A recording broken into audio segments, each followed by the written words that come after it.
خیبر پختونخوا جہاں ایک جانب ملیٹنسی کا دباؤ بڑھ رہا ہے تو دوسرے جانب پی ٹی آئی کے جانب سے احتجاجی کالز اور اسی دوران اسٹیٹ کا لا اینڈ آرڈر پرائیورٹیز، کیا ان تمام فیکٹرز کو دیکھتے ہوئے پی ٹی آئی کو رسک مینجمنٹ فریم ورک میں دیکھا جا رہا ہے؟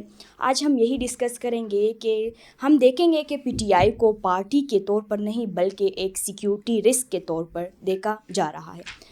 اس کے ساتھ ساتھ ہم پاکستان کے انٹرنیشنل ڈپلومیسی پر بھی نظر ڈالیں گے، جہاں پاکستان نے بورڈ آف پیس میں شمولیت اختیار کر لی ہے۔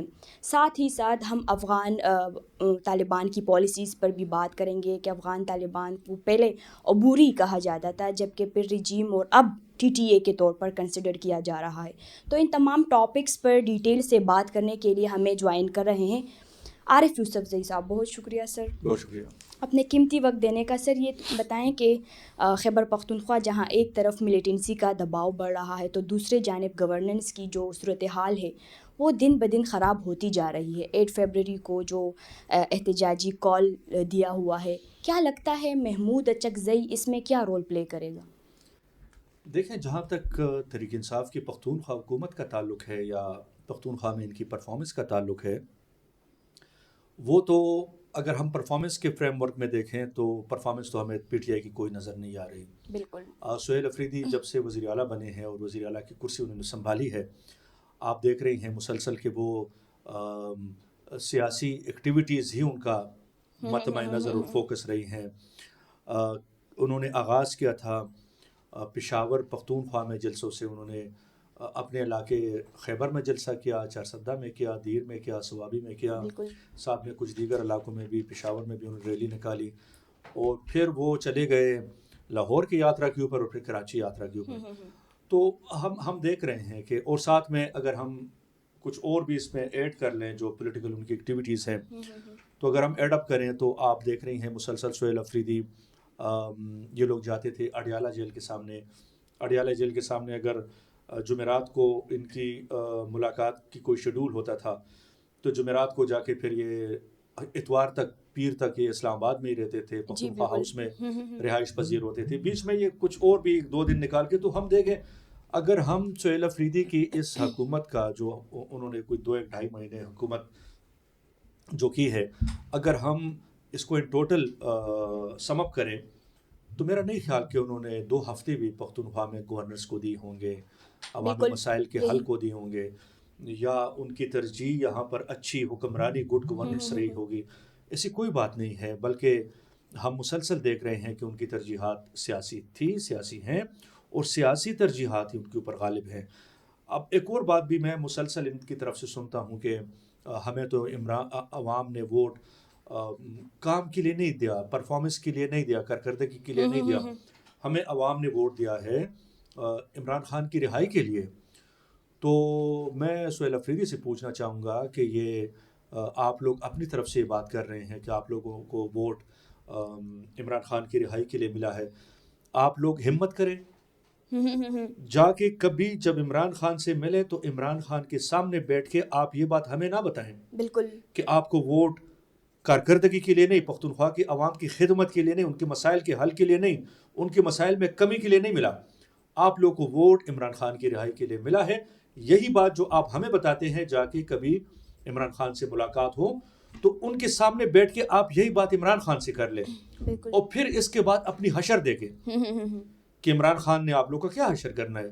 میں عمران خان کو جانتا ہوں، گزشتہ 20-25 سال سے ان کے ساتھ جو تعلق رہا ہے، یا جو پختونخوا میں ان کی حکومت ماضی میں جب عمران خان وزیر اعظم تھے یا نہیں بھی بنے تھے، تو جب ان کی حکومت 2013 میں بنی تو ہمیں یاد ہے کہ عمران خان مسلسل اپنی حکومت کی کارکردگی پر فوکس رہتے تھے، بھلی کارکردگی ہوتی تھی، نہیں ہوتی تھی، اچھی ہوتی تھی، خراب ہوتی تھی، لیکن عمران خان پختونخوا میں پرفارمنس، حکومتی پرفارمنس کے اوپر، بلکہ کچھ سیکٹرز کے اوپر تو ان کا بالخصوص زیادہ فوکس ہوتا تھا، وہ سیکٹرز جو کہ عوامی مفاد عامہ میں ہو، وہ سیکٹرز جس سے آپ پاورٹی لائن سے جو لوگ نیچے زندگی گزار رہے ہیں، انتہائی غربت میں زندگی گزار رہے ہیں، ان کی فلاح و بہبود کے لیے عمران خان اکثر اپنے وزیر اعلیٰ کو انسٹرکشنز دیتے تھے، اسٹینڈنگ آرڈرز دیتے تھے کہ آپ لوگ یہ کریں، اس طرح کا کام کریں۔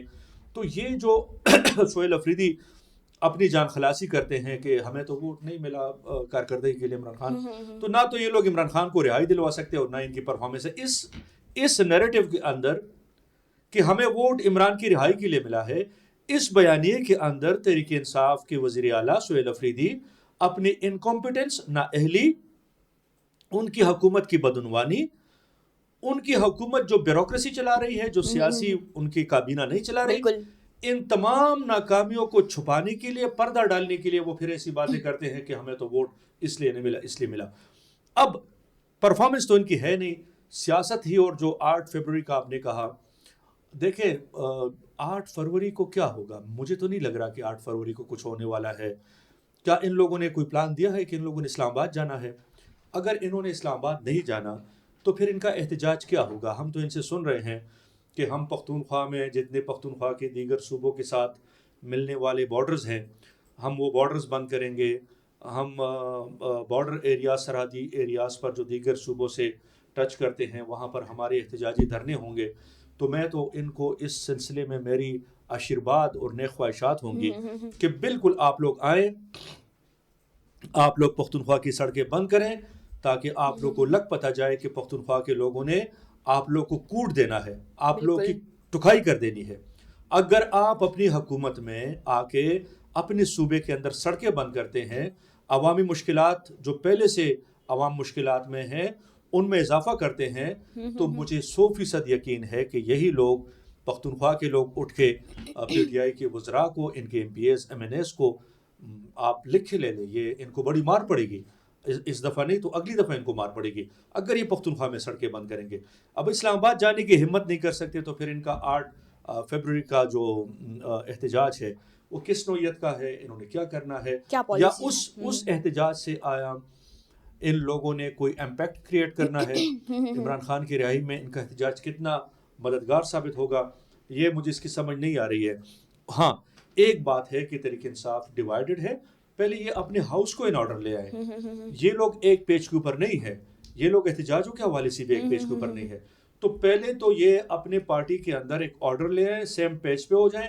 اس کے بعد یہ بھلے اسلام آباد میں احتجاج کریں، ان کا رائٹ ہے اسلام آباد میں احتجاج کرنا، لیکن یہ دیکھنا پڑے گا کہ 8 فروری میں ان کا ٹھکانہ کہاں ہوگا، احتجاج کی نوعیت کیا ہوگی، اور احتجاج کے اہداف ابھی تک ہمیں نہیں پتا کہ انہوں نے کیا کرنا ہے. اچھا سر، آپ نے ایک بات کی کہ عمران خان کی رہائی، ایک تو سہیل افریدی کا جو اسٹیٹ انسٹیٹیوشنز ہے یا اسٹیبلشمنٹ ہے ان کے ساتھ ایک پیج پر نہیں، یعنی کہ ڈیوائیڈڈ ہے. تو دوسرے جانب اس رہائی کے لیے عمران خان نے جیل سے محمود اچکزئی کو اپوزیشن لیڈر بنانے کا وہ نوٹیفیکیشن بھی جاری ہوا ہے. تو کیا کہیں گے اس پورے سچویشن میں؟ ایک تو یہ احتجاج کی بات کرتے ہیں کہ ہم کے پی میں نہیں بلکہ اسلام آباد، سندھ اور بلوچستان میں بھی ہم یہی احتجاج شروع کریں گے. تو اس صورتحال میں جو اسٹیٹ اتحادی ہے تو وہ تو ان کو روکیں گے، تو صورتحال کس طرح بگڑ سکتی ہے؟ آپ ذرا اس پر نظر ثانی کریں. دیکھیں اگر انہوں نے پنجاب میں نہیں سمجھتا کہ یہ لوگ کسی قسم کا کوئی احتجاج کریں گے. ان لوگوں میں اتنی ہمت نہیں ہے کہ یہ پنجاب میں جا کے، حالانکہ انہوں نے گیئر اپ موومنٹ کر لی ہے پنجاب میں. سہیل افریدی نے جا کے وہاں پر اسٹریٹ موومنٹ انہوں نے نام دیا ہے، یا اس کو ہم گیئر اپ موومنٹ کہہ رہے ہیں کہ یہ تھوڑی سی جو اپنے 8 فروری کے احتجاج ہے اس کے لیے یہ ان کی سرگرمیاں ہیں. کراچی بھی چلے گئے ہیں، لیکن یہ تو انہوں نے کر لیا. اب یہ مجھے نہیں لگ رہا کہ پنجاب میں کہیں بھی احتجاج ہوگا. سندھ میں ہو سکتا ہے کہیں چھوٹا موٹا احتجاج ہو جائے. بالکل. احتجاج کا جو مرکز ہوگا، ایپی سینٹر ہوگا، وہ اگین پختونخوا ہی ہوگا. تو یہ پختونخوا میں ان کی حکومت ہے، اپنی حکومت کے خلاف یہ احتجاج کریں، اپنی حکومت کے خلاف یہ سڑکوں پہ نکلیں. تو پھر تو ان کو شرم آنی چاہیے کہ یہ پختونخوا میں ان سے زیادہ بیوقوف کون ہوگا کہ اگر انہوں نے احتجاج اپنے صوبے میں کرنا ہے تو سوال ان سے یہی پیدا ہوگا کہ آپ لوگ کس کے سامنے احتجاج کر رہے ہیں. اور جہاں تک آپ نے محمود خان اچکزئی کا بطور اپوزیشن لیڈر، اب ان کی چونکہ ان کے تعلقات ٹھیک نہیں ہے نا، نامزدگی بھی ان کی ہو گئی ہے. دیکھیں ان کے تعلقات ٹھیک ہو یا خراب ہو، میں نہیں سمجھتا کہ ان کے اسٹیبلشمنٹ کے ساتھ تعلقات خراب ہیں تو وہ لوگ ان کو سڑکوں کے اوپر ماریں گے، گھسیٹیں گے. میں نہیں سمجھتا. احتجاج تو ان کا ہو جائے گا، لیکن یہ خود احتجاج کے اوپر کلیئر بھی نہیں ہے. دیکھیں 8 فروری کے حوالے سے ابھی تک ان کے اندر فرکشن ہے. کچھ لوگ کہہ رہے ہیں کہ پری میچور ڈیٹ اناؤنس کیا گیا ہے، احتجاج کہاں ہوگا, کیسے ہوگا, نوعیت کیا ہوگا, ابھی تو یہ اس کے اوپر خود یکسو نہیں ہے. اور آپ دیکھیں کہ ایک ایسی پارٹی جس پارٹی کے اندر عمران خان کے لیے کوئی قابل اعتماد قائد حزب اختلاف دستیاب نہ ہو, بالکل ان کو پھر میں کہتا ہوں سب کو مستعفی ہونا چاہیے, ان کو پی ٹی آئی چھوڑنی چاہیے.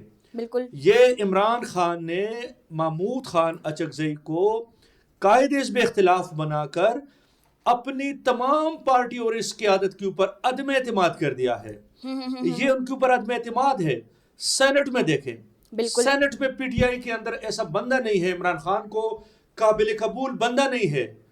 جو ان کے قائد ہیں ان کو اس پوری پارٹی میں, پوری سینٹ میں اس کو کوئی قابل قبول بندہ نہیں ہے جس کو وہ نامزد کرے اور اس کو قائد حزب اختلاف لگائے. تو وہاں آپ نے دیکھا کہ علامہ صاحب کو, راجہ ناصر عباس صاحب کو قائد حزب اختلاف نامزد کر لیا ہے, اور دونوں نے نامزدگیوں کے بعد ایک نے سینٹ میں تقریر کی ہے, دوسرے نے قومی اسمبلی میں تقریر کی ہے, اور صرف یہی کہا ہے کہ ہم چاہتے ہیں کہ آپ لوگ عمران خان کو رہا کر دیں, یہ کر دیں, وہ کر دیں. اس دن میں ایک ٹاک شو میں تھا, یہ بات بھی ہو رہی تھی کہ محمود خان اچکزئی کو ساری خرابی تب نظر آتی ہے جب وہ کرسی پر نہ ہو یا اپوزیشن میں ہو. جب محمود خان اچکزئی کے بھائی گورنر تھے, وہ وفاقی حکومت کا حصہ تھے, صوبائی حکومت ان کے پاس تھی, نہ پاکستان میں کسی آئین کا کوئی مسئلہ تھا کہ پاکستان کا آئین یہ کم تر آئین ہے, یہ خامیوں سے بھرا ہوا آئین ہے, اس میں اصلاحات چاہیے. تو نہ ان کو آئین کی پڑی تھی, نہ ان کو عوامی حقوق کا کوئی احساس تھا. پاکستان کے اندر کیا ہو رہا ہے, مطلب پاکستان خوش و خرم تھا, حشاش بشاش تھا, ہریالی تھی ہر طرف جب یہ لوگ کرسیوں پر بیٹھے ہوں, اور جب یہ لوگ اپوزیشن میں آ جائیں تو پھر ساری خرابیوں کی جڑ پاکستان ہو. تو یہ بھی طرز عمل سیاستدانوں کو, محمود خان اچکزئی جیسے سینئر سیاستدانوں کو اپنے اس طرز عمل پر بھی نظر ثانی کرنی ہوگی کہ اگر آپ عوامی نمائندگی کا حق ادا کرتے ہیں تو یہ نہیں کہ آپ اپوزیشن میں تو عوامی نمائندگی اور عوامی مسائل کے علمبردار بن کے آپ میدان میں ہوں, اور جب آپ صوبائی حکومت میں اقتدار میں ہو, آپ وفاق میں اقتدار میں ہو, پھر سارا پاکستان جو ہے وہ گل گلزار آپ کو لگے, پھولوں کا باغ آپ کو لگے, اور کوئی مسئلہ نہ ہو. تو لوگ اب ان سب باتوں کو سمجھ چکے ہیں, چاہے وہ محمود خان اچکزئی ہو یا پی ٹی آئی کے ریٹرکس ہوں, نیریٹیوز ہوں, یا ان جیسے دیگر لوگ اس کو سمجھ چکے ہیں. یہ بھی اطلاعات آ رہے ہیں کہ محمود خان اچکزئی میں بھی اس 8 فروری جو کال ہے احتجاج کا وہ روک دے. تو آپ کیا سمجھتے ہیں, کیا یہ روک پائیں گے؟ کیونکہ ان کا تو اسٹیٹ کے ساتھ بھی تعلقات اچھے ہیں, یا ان کے ساتھ مطلب اچھے اس کے نہیں, اگر یہ روکیں بھی تو بھی اس کا کوئی فائدہ نہیں ہے, اور اگر یہ نہ روکیں تو بھی کوئی اس کا کوئی فائدہ ہی نہیں ہے. بالکل فائدہ نہیں ہے. ان کو احتجاج کرنے دیں تاکہ عوام کو پتہ چلے, پی ٹی آئی کو پتہ چلے, اور سب سے بڑھ کر عمران خان کو پتہ چلے کہ جس کے نام کے اوپر یہ لوگ وزیر اعلیٰ بنے ہیں, جس کے نام کے اوپر یہ لوگ صوبائی اسمبلی کے اراکین بنے ہیں, صوبائی وزراء مشیر اور معاون بنے ہیں, اراکین قومی اسمبلی عمران خان کے نام پر ہیں, سینیٹرز عمران خان کے نام پر بنے ہیں. عمران خان کو پتہ چلے کہ سہیل افریدی نے آنے کے بعد کیا گل کھلائے ہیں. یہ احتجاج کرنا چاہیے, کیونکہ احتجاج بالکل. سر, انٹرنیشنل ڈپلومیسی پر بھی تھوڑا نظر ڈالیں گے. آج جو پیس آف بورڈ ہے ٹرمپ نے جو یہ بنایا ہے, یہ تو کیا کہیں گے, پاکستان نے اس میں شمولیت اختیار کی ہے, آپ اس کو کس نظر سے دیکھتے ہیں؟ کیا یہ پاکستان کے لیے ایک اچھا معاہدہ تھا؟ دیکھ, اس کے حوالے سے دو قسم کی رائے پائی جاتی ہیں, اور دونوں وزنی رائے ہیں. اچھا, ایک تو یہ ہے کہ پاکستان کو جب یہ دعوت دی گئی اس فورم کے لیے, اگست فورم, اور یہ غزہ پیس ڈیل کو عملی بنانے کے لیے ایک پورا روڈ میپ ہے کہ اس کے اوپر چلا جائے گا, اور پھر غزہ میں دائمی امن قائم کیا جائے گا. جو وہاں پر تباہی بربادی ہوئی ہے اس کا انفراسٹرکچر بلڈنگ سے لے کر عوامی مسائل, ان کو دوبارہ گھروں میں آباد کاری, اور جو ایک پورا لائحہ ہے, ایک روڈ میپ ہے. اس لحاظ سے جو پاکستان کو اس میں شامل کیا گیا, ان کو دعوت دی گئی, ان کو ایک بڑی پوزیشن پر ان کو لایا گیا, تو پاکستان میں بھی اس حوالے سے گرم جوشی پائی جا رہی تھی کہ پاکستان کی فورن جو ڈپلومیسی ہے اس وقت, یا جو انگیجمنٹس ہیں پاکستان کی, یا بالخصوص جو chief of staff, chief of the defence forces field marshal Asim Munir صاحب, جو بین الاقوامی ممالک کے ساتھ اور بالخصوص مغربی اور امریکہ کے ساتھ جو ان کے آج بہترین تعلقات ہیں, وہ ایک انسٹرومنٹل رول ادا کر رہے ہیں. اس لحاظ سے تو ہم سمجھتے ہیں کہ پاکستان کو ایسے فورمز پہ نمائندگی دینا, ان کی آواز سننا یا ان کو فیوچر روڈ میپ میں شامل کرنا, یہ تو ان کے لیے پاکستان کے حساب سے, پاکستان کی ڈپلومیسی کے حساب سے تو ان کی اچیومنٹ ہے. ہاں, اس میں اب مسئلہ کیا ہے, ایک طرف ہے آپ کا یو این, بالکل, اور ایک طرف ایسے انیشیٹو اٹھائے جا رہے ہیں جو کہ یو این کے ایمبٹ سے باہر ہیں. تو پھر اگر یو این کے, یا تو ہم یہ سمجھیں کہ ٹرمپ ایڈمنسٹریشن یو این کو کسی کھاتے میں نہیں ڈالتا, حالانکہ ایک دفعہ ٹرمپ نے یو این کے بارے میں یہ بھی کہا تھا کہ دیکھیں میں جنگیں رکوا رہا ہوں, اور یونائٹڈ نیشن صاحب آپ نے تو میری ان کوششوں کی کوئی اکنالجمنٹ ہی نہیں کر دی. انہوں نے یو این کو کہا تھا, یونائٹڈ نیشنز کو کہا تھا کہ جو میں جنگیں رکوا رہا ہوں, آپ لوگوں نے تو مجھے ایک اپریسیشن لیٹر تک نہیں لکھا.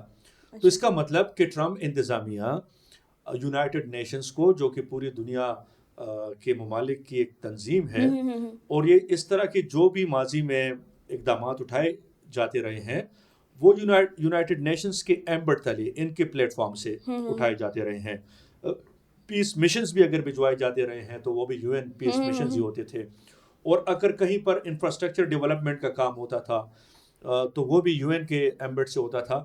اب جب یو این کو بائی پاس کر کے امریکہ خود ایک چیز کو انیشیٹ کر رہا ہے تو اس نے کچھ ڈاؤٹس کو بھی جنم دیا ہے. پاکستان کی اپر ہینڈ ڈپلومیسی وہ تو اپنی جگہ ہے, وہ تو پاکستان کی ایک اچیومنٹ ہے, لیکن جب چین جیسے ممالک اس پہ اعتراض کریں کہ یونائٹڈ نیشنز کے ہوتے ہوئے دیگر فورمز پہ اس طرح کے فیصلے, یا پوری دنیا کی ماما تایا بن کر آپ خود اپنے سارے فیصلے کریں, تو اس کا مطلب کہ اس کے اوپر اب اعتراضات بھی آ رہی ہیں. تو یو این کے ایمبٹ سے باہر, حالانکہ یو این نے بھی, اگر آپ اسلامی دنیا کے مسائل کو دیکھیں تو اس میں یو این نے کبھی بھی اپنا مؤثر کردار ادا نہیں کیا. ہمیشہ وہ مغرب کا اعلی کار رہا یا ان کے ایجنڈاز کو فارورڈ کیا. تو اب اس طرح لگ رہا ہے کہ ٹرمپ یو این سے بالا کچھ اور پلیٹ فارمز کے اوپر, جس طرح انہوں نے, آپ لوگوں نے دیکھا شرم الشیخ میں جب معاہدہ ہو رہا تھا, غزہ پیس ڈیل جب معاہدہ ہو رہا تھا, تو یہ بھی یو ایس کے ایمبٹ سے باہر تھا. تو اب ہم دیکھ رہے ہیں کہ ٹرمپ یو این کو چھوڑ کر اپنی امریکی سپریمیسی کو مزید اسٹیبلش کرنے کے لیے ایسے پلیٹ فارم سے فیصلے کروا رہے ہیں جس کے اوپر تمام دنیا کے ممالک متفق نہیں ہیں, خاص کر جو سپر پاورز ہیں یا جو یو این سیکیورٹی کاؤنسل کے پرماننٹ ممبرز ہیں. اگر چین اور روس اس حوالے سے تحفظات رکھتے ہیں تو اس کا مطلب کہ پھر لازمی دال میں کچھ کالا بھی ہے. اچھا سر, آتے ہیں افغان طالبان پالیسیز کے اوپر تھوڑا بات کرتے ہیں. پی ایم شہباز شریف نے ریسنٹلی اسپیچ میں یہ بتایا کہ مطلب ابھی سچویشن بالکل ایسے لگ رہے ہیں کہ افغان طالبان کے ساتھ پاکستان کے بالکل مطلب اختلافات ویسے ہی ہیں, بالکل کوئی واضح حکمت عملی نظر نہیں آ رہی. تو انہوں نے کہا کہ پہلے یہ عبوری پھر رجیم, اور اب انہوں نے ان کو TTA کے نام سے کنسیڈر کیا ہے. تو آپ کیا سمجھتے ہیں, کیا یہ تعلقات بس ویسے ہی ڈم ہو گئے ہیں, ختم ہو گئے ہیں, کیا کہیں گے آپ؟ پاکستان افغانستان کی کہانی بڑی دلچسپ ہے اور اس میں اپس اینڈ ڈاؤنز آتی رہی ہیں. ماضی میں ہمارا پاکستان کے ساتھ, پاکستان کی پالیسی کے ساتھ ایک اختلاف ہوتا تھا کہ جب ڈیپتھ کی پالیسی چل رہی تھی, تصویراتی پالیسی چل رہی تھی, بالکل, اور یہ کہا جاتا تھا کہ پاکستان افغانستان کو ایک آزاد خود مختار ریاست کے بجائے اپنا 5واں صوبہ کنسیڈر کرتا ہے اور اس نظر سے دیکھتا ہے. تو پھر ایک تھی کہ ڈیپتھ کی پالیسی تھی, اور یہ پاکستانی اسٹیبلشمنٹ پہ الزام لگتا تھا کہ ان کی ڈیپتھ کی پالیسی ہے افغانستان میں, یہ اپنی گہری انٹرسٹ کو بچانے کے لیے یہ وہاں پر اسٹیبلٹی بھی نہیں چاہتے. پھر ہم نے دیکھا کہ امارت اسلامی اقتدار میں آ گئی, وہ امارت اسلامی جو پاکستان, اگر افغانستان میں کوئی قوت پاکستان کی حامی تھی تو وہ یہ افغان طالبان تھے. اچھا, یہ پاکستان کے انتہائی حامی رہے ہیں. بلکہ میں یہاں تک کہوں کہ پاکستان کے اندر تو لوگ طالبان کو مانتے ہی نہیں تھے.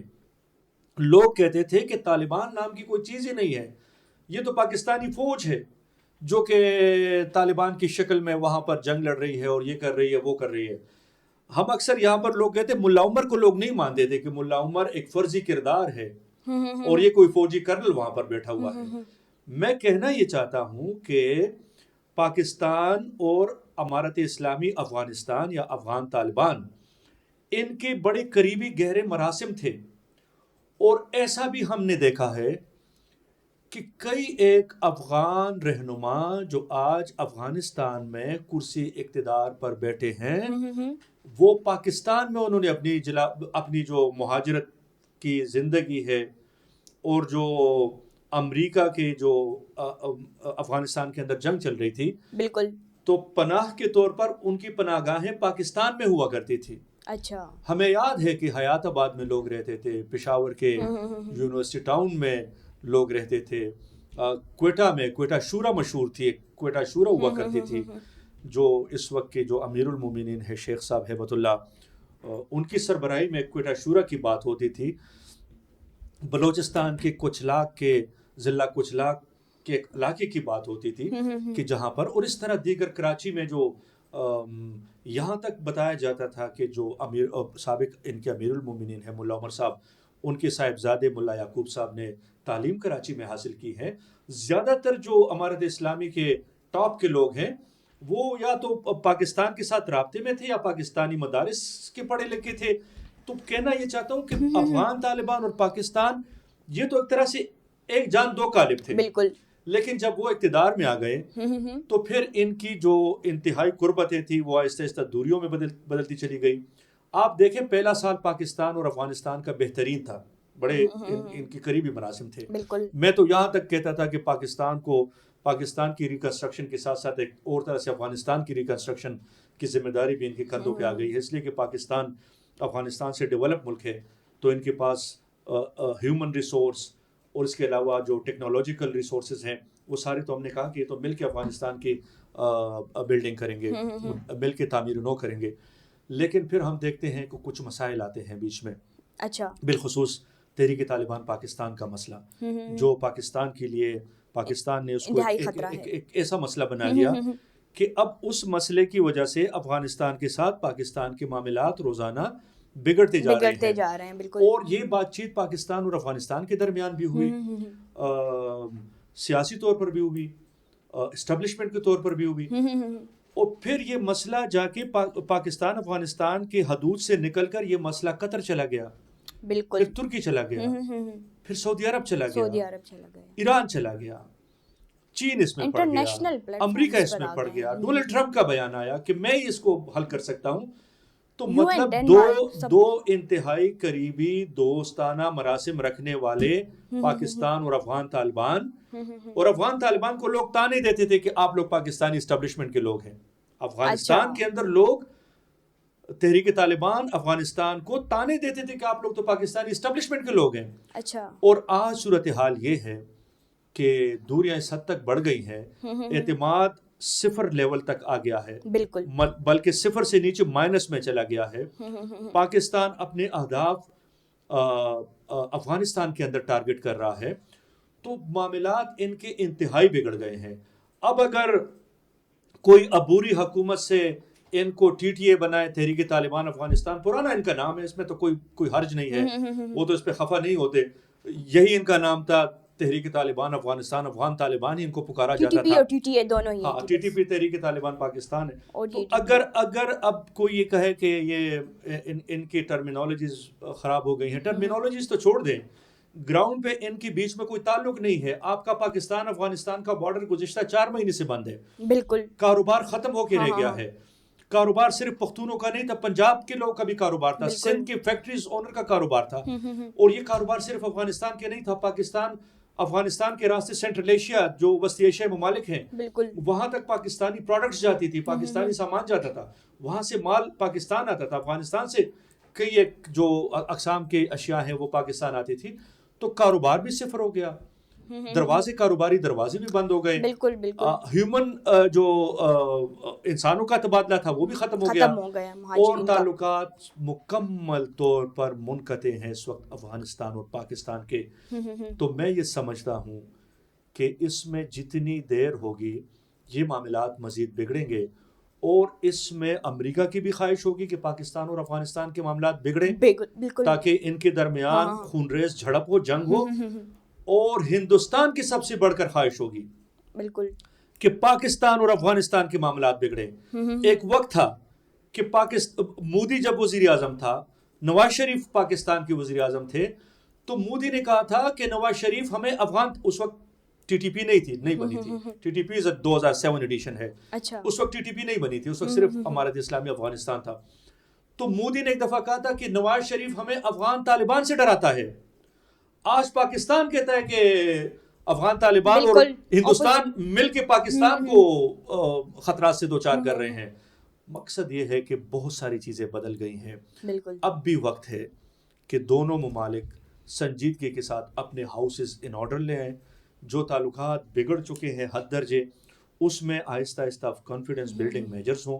اور میں پھر یہی کہوں گا, میں بارہا اس بات کو کر چکا ہوں کہ اگر افغانستان کے ساتھ معاملات سدھارنے ہیں تو اس کو وایا پشاور کر لیں. کابل اسلام آباد کو ملانا ہے تو پشاور کے ذریعے ملائیں, کابل اسلام آباد کو ملانا ہے تو کوئٹہ کے ذریعے, چمن کے ذریعے ملائیں. یہ راستے آسان ہے, سہل ہے, یہ کرامت بھی ہوں گے, یہ جرگی بھی کرامت ہوں گے. دیکھیں طالبان سب کچھ کر سکتے ہیں, لیکن وہ پاکستان کے بارڈر کے اوپر پختون لوگوں سے منہ نہیں موڑ سکتے, یاد رکھیں. اور اگر انہوں نے ان پختونوں سے منہ موڑا تو یہ ان کے لیے ناقابل تلافی نقصان کا باعث بنے گا.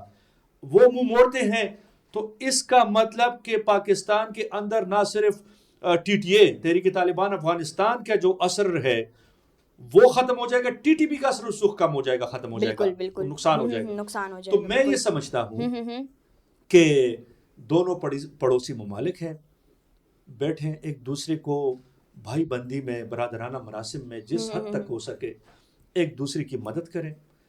جو باہمی مسائل ہیں اس کو باہمی حل کی طرف جائیں, بند دروازے کاروبار کے کھول دیں, اور سب سے بڑھ کر دونوں اعتماد سازی شروع کریں. اور راستہ کابل کا اور اسلام آباد کا بذریعہ پشاور ہو یا بذریعہ کوئٹہ ہو, چمن ہو, تو حل نکل سکتا ہے. اگر نہیں ہوگا طریقوں سے تو پھر اور زیادہ بربادی ہوگی. بہت شکریہ عارف صاحب, آج آپ نے تمام ٹاپکس پر ڈیٹیل سے انالیسس دیے ہمارے ویورز کو. ناظرین, اگلے پوڈ کاسٹ تک ہمارے ساتھ رہیں. آج کے لیے ہمیں دے اجازت. اللہ حافظ.